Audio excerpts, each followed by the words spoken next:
நம் அனைவரின் மீது இறைவனின் சாந்தியும் சமாதானம் உரித்தாகட்டுமாக என்ற அன்பு வாழ்த்துக்களோடு அன்புடன் ரியாஸ்.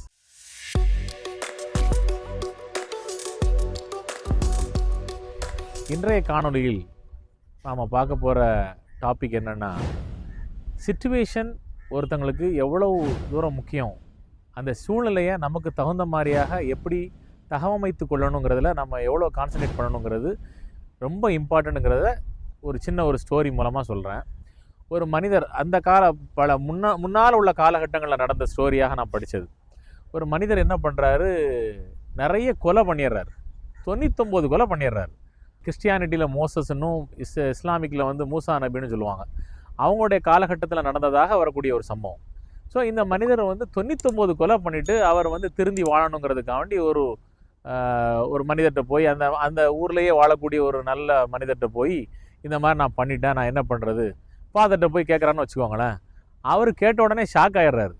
99 கொலையா, உன்னையெல்லாம் கடவுள் மன்னிக்கவே மாட்டாருங்கிறாரு. இவர் கோபத்தில் அவரையும் போட்டுறாரு, அவரையும் கொலை பண்ணிடுறாரு. 100 கொலை ஆயிடுச்சு.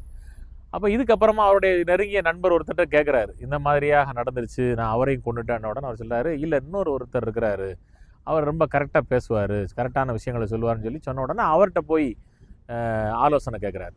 அப்போ அந்த மனிதர் சொல்கிறாரு, உனக்கு கொலை பண்ணிக்கிட்டே இருக்கிறதுக்கு என்ன ரீசன்னா, உன்னை இருக்கக்கூடிய சூழ்நிலை, உன்னை இருக்கக்கூடிய மனிதர்கள்லாம் ஒன்று கொலை பண்ணுறது தூண்டுறாங்க.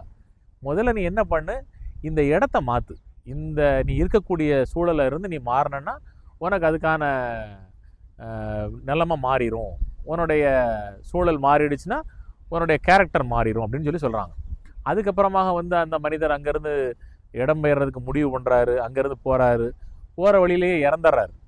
அப்போ அதுக்கப்புறமா அவர் எந்த ஊருக்கு போகணும்னு நினச்சாரோ அதுக்கும் அவர் இறந்த இடத்துக்கு உண்டான தூரம் கம்மியாக இருக்குதா, இல்லை அவர் இறந்த ஊருக்கும் அவர் எந்த இடத்துலேருந்து கிளம்புனாரோ அதுக்கு உண்டான டிஸ்டன்ஸ் எது கம்மியாக இருக்குன்னு பார்த்து அவர் போய் சேரக்கூடிய ஊர் தான் கம்மியான டிஸ்டன்ஸ் ஆகிறதுனால அவர் மறுமையில் சொர்க்கத்துக்கே போயிடுறாரு. அதாவது ஒரு மனிதன் தன்னுடைய சூழலை மாற்றுறதுக்கு, தான் நல்ல விதமாக வாழணும் அப்படிங்கிறத எண்ணத்தோட ஒரு விஷயத்தை தொடங்கினான்னா அதுக்கான எல்லா பாசிபிலிட்டியும் நடக்கும், அவருடைய மறுமை வாழ்வோட நல்லா அமையும் அப்படின்னு சொல்கிறாங்க. இதுக்கு மெயின் ரீசன் எதுக்காக இந்த ஸ்டோரியை சொல்ல வரேன்னா, நம்முடைய situation plays a vital role. உங்களுடைய என்விரான்மெண்ட் இருக்கு இல்லையா, நம்மளை சுற்றி இருக்கக்கூடிய விஷயங்கள், நம்மளை சுற்றி இருக்கக்கூடிய மனிதர்கள், நாம் வாழக்கூடிய ஏரியா, இது எல்லாமே நமக்கு நம்முடைய எண்ணங்களில், நம்முடைய செயல்களில் பிரதிபலிப்பை ஏற்படுத்தும். அப்போ நாம் என்ன செய்யணும், நாம் இருக்கக்கூடிய சூழலை இயல்பாகவே நம்மளுடைய மைண்ட் செட்டுக்கு, நம்மளுடைய வெற்றிக்கு உதவக்கூடிய காரியமாக மாற்றுறதுக்கு முயற்சி பண்ணணும். என்னதான் நம்ம பாசிட்டிவ் திங்கிங்கோடு இருந்தாலும், if you are surrounding with the bad people, if you are surrounding with the bad circumstances, if you are surrounding with the negativity, it will affect your situation also.